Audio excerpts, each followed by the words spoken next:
여러분 반갑습니다.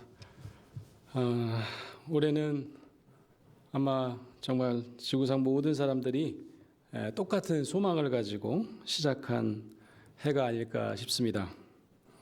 코로나19가 빨리 종식되고 일상으로 돌아갈 수 있게 해주세요 라는 소망입니다. 우리 의료원에 계신 우리 의료원장님을 비롯한 모든 분들은 더더욱 이런 새해 소망을 가졌으리라 예상이 됩니다.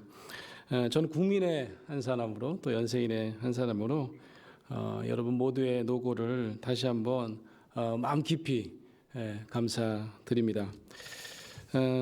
제가 미국 유학 시절에 영어를 좀 잘해보려고 이제 TV를 열심히 보지 않습니까? 영어 실력을 늘리는데 좋은 프로가 하나 있습니다. 그게 뭐냐면 만화입니다. 만화를 보면 좀 이렇게 영어가 쉬운 것 같더라고요. 어린아이들이 보는 거니까.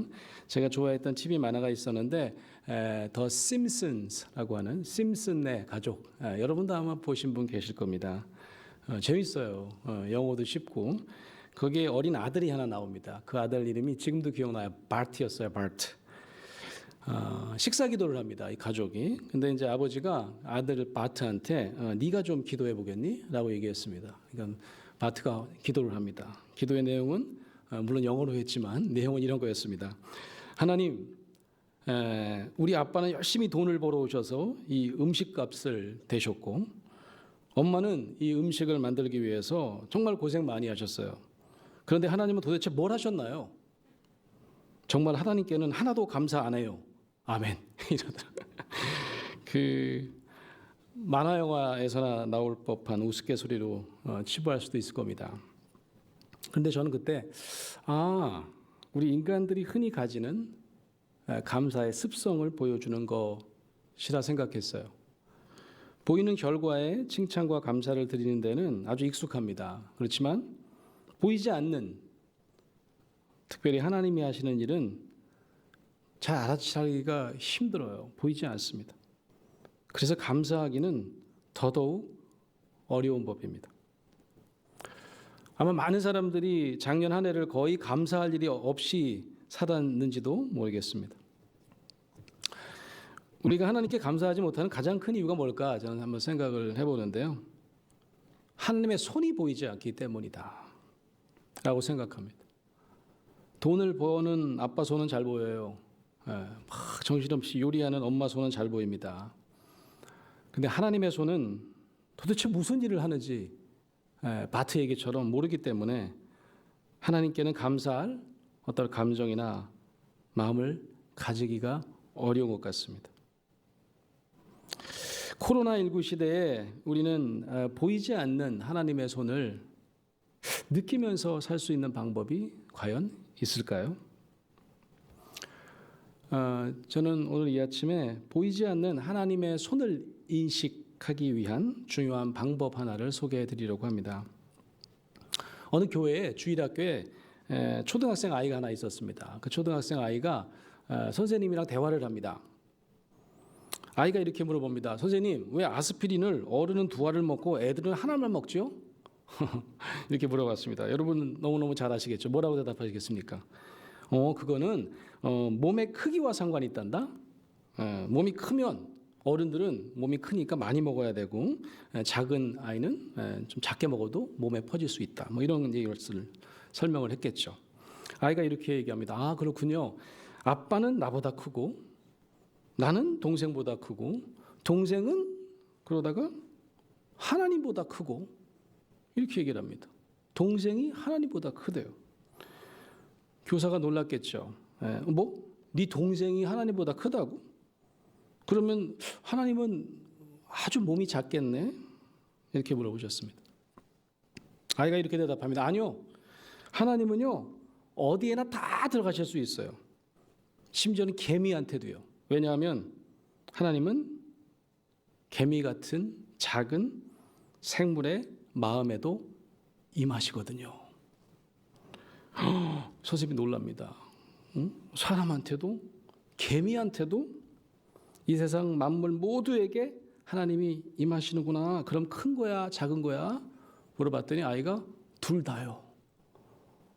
저는 이 글을 어디서 보면서 이 아이는 목사 돼야 된다. 어떻게 이렇게 하나님에 대한 인식이 특별할 수가 있죠? 내재적 하나님에 대한 인식이 있다. 이렇게 신학적으로 얘기할 수 있을 것 같습니다. 보이지 않는 하나님의 손을 인식하기 위한 첫 번째 방법은 일산적인 사건이나 일들을 초월하여 존재하는 키다리 하나님, 거인 하나님을 찾기보다는 작디 작은 것 안에도 내재하시는 내재적 하나님의 초점을 맞추는 일입니다. 우리는 보통 굉장히 초자연적인 기적을 경험해야 그때서야 하나님을 경험하는 경향이 있습니다. 하나님의 손이 느껴지지 않는 이유는 우리가 항상 큰 성공이나 큰 업적, 큰 감사 조건에만 초점을 맞추는 경향 때문에 하나님을 느낄 여력이 없어지는 것입니다. 큰 업적, 큰 성공이 있으면요, 그때는 오히려 늘 내가 강조됩니다. 내 덕이라고 생각합니다. 하나님을 찾고자 하는 마음은 다시 줄어드는 법입니다. 그러나 분명한 것은 하나님의 손길은 늘 가장 작은 사건, 가장 작은 생명체 안에서 가장 극명하게 경험된다는 사실입니다. 일상의 가장 작은 경험에서 하나님을 분명하게 느끼면서 사셨던 모범을 찾으라면 저는 예수 그리스도를 말씀드리고 싶습니다. 예수님의 비유가 그 가장 분명한 사례입니다. 그는 작은 밀알 하나에서도 포도나무, 포도송이에서도 공중의 새와 밀밭의 알곡 하나하나에서도 하나님의 손길을 느끼면서 고백하고 가르치셨던 것을 우리는 알 수 있습니다. 저는 예수님이 참 그 이론적이지 않으시다. 저도 이제 가르치는 사람이지만 어떻게 이렇게 쉽게 그리고 실천적인 분이었을까라고 하면서 감탄할 때가 많이 있습니다. 그의 설교는 늘 일상의 주제로 시작합니다. 저 같으면 좀 이렇게 유식한 척, 좀 박사 세미나처럼 좀 이렇게 하실 수도 있을 것 같은데 그의 가르침은 늘 머리에서 가슴으로 그리고 가슴에서 직접 실천하는 손에까지 전달되는 신비스러운 힘을 발휘합니다. 여러분은 예수님께서 하나님의 아들이시니까 태어날 때부터 그 하나님을 유전자적으로 아주 빠삭하게 상세히 알고 있었다고 생각하세요? 저는 그렇게 생각하지 않습니다. 예수님은 어린 시절부터 우리랑 똑같은 삶의 여정을 살아오셨는데 매일매일의 삶, 작은 일상의 경험에서부터 하나님의 숨결과 손길을 느끼려고 무단히 노력하고 아마 그거를 찾아낼 수 있었던 분이었던 것 같아요. 그래서 매 순간 하나님의 숨겨진 마음을 읽어내고 그것을 다른 사람에게 베풀면서 실천할 수 있었던 것이 아닐까 싶습니다. 오늘 본문에서도 예수님의 비유가 등장합니다. 그 앞부분은 제가 길어서 안 읽었는데요.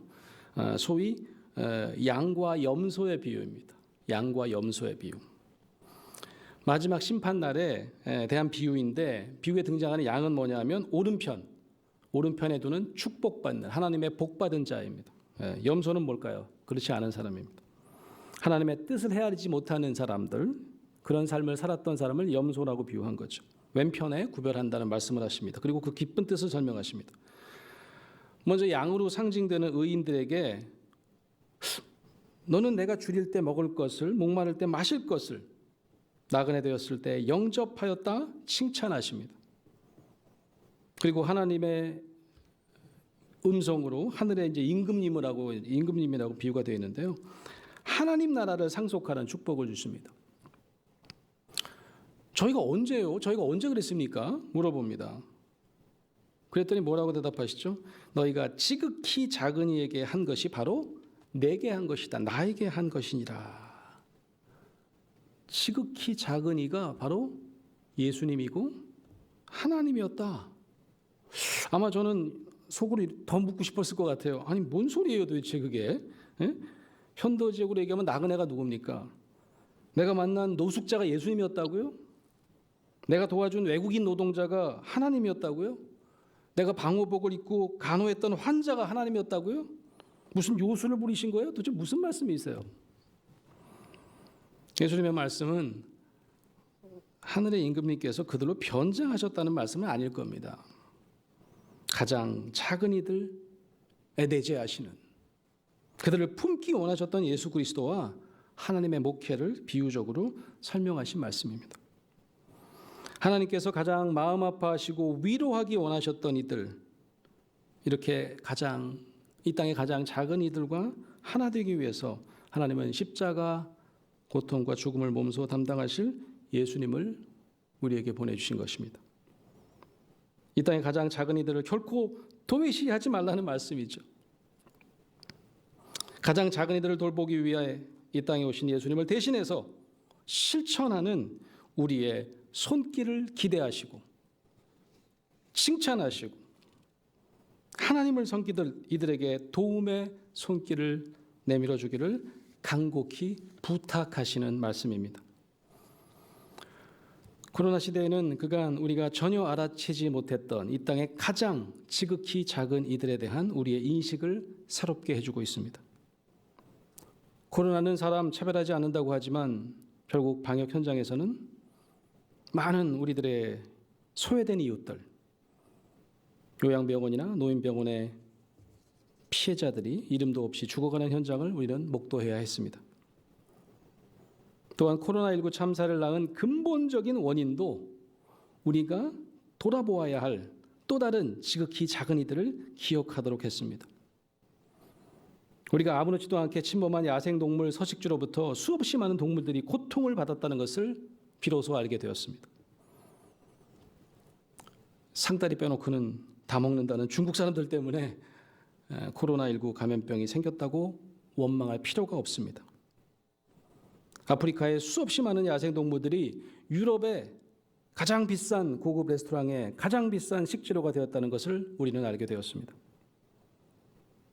코로나19에 대한 집단 면역이 생기더라도 또 다른 형태의 인수공통 감염병이 생긴다는 말들은 전문가들을 하고 있습니다. 여러분 더 잘 아시겠죠. 결국 인간의 탐욕으로 말미암아 인간과 동물에게 공통적으로 전염되는 감염병을 막기 위해서는 방법이 딱 하나밖에 없대요. 이 땅의 모든 동물들을 죽여버려야 된답니다. 안타까운 현실입니다. 어쩌면 오늘 비유 말씀은 인류가 위기에 처한 동물들을 돌보는 일이야말로, 자연을 다시 돌아보는 일이야말로 하나님이 원하시는 가장 중요한 일이라고 말씀드릴 수도 있을 것 같습니다. 앞서 이야기한 아이처럼 작은 식물, 작은 동물, 미생물의 내면에까지 임하시는 내재적인 하나님을 우리도 고백할 때인 것 같습니다. 코로나19 시대 종교 행사 금지에 격하게 반대하는 개신교회들로 인해서 눈살을 찌푸리게 하는 일들이 자주 발생합니다. 대면 예배 강행이 기독교의 미래를 좌지우지하는 가장 중요한 일이 아닐 수 있습니다. 코로나 시대 기독교의 미래는 우리가 얼마나 하나님이 원하시는 일을 실천하는지에 달려 있습니다. 다시 말해 우리가 얼마나 손이 없으신 하나님의 손이 되어 드리는가에 따라 그 실천력으로 종교의 진정성이 살아나는 것이기 때문입니다. 사찰에 몰래 들어가서 불상을 넘어뜨리고 산에 올라가서 바위에 십자가를 그린다고 기독교가 사라지지 않고 오래가는 것이 아닙니다. 우리 기독교의 생명력은 그 실천에 있습니다.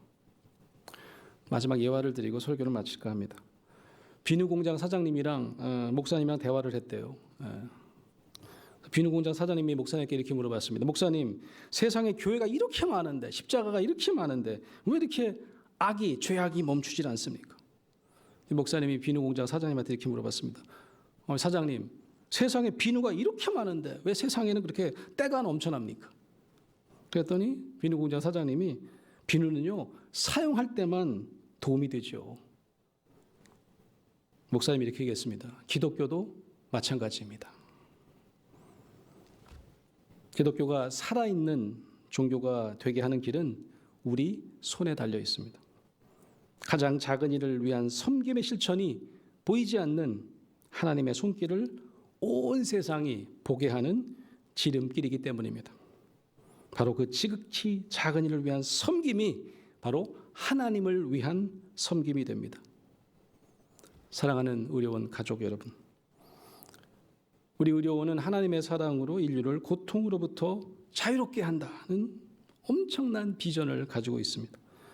우리 오늘 찾는 이들에게 도움의 손이 되어줄 때 이는 우리가 손이 없으신 하나님 대신 작은 예수의 역할을 하는 가장 영광스러운 사역임을 기억하시기 바랍니다. 여러분은 천국에서 오늘 비유 말씀에처럼 양과 같이 하늘 보자 오른편 영광의 자리에 계실 것입니다. 오늘부터 이 거룩한 사역에 기쁨으로 동참하시는 여러분 되시기를 주님의 이름으로 축원합니다. 아멘.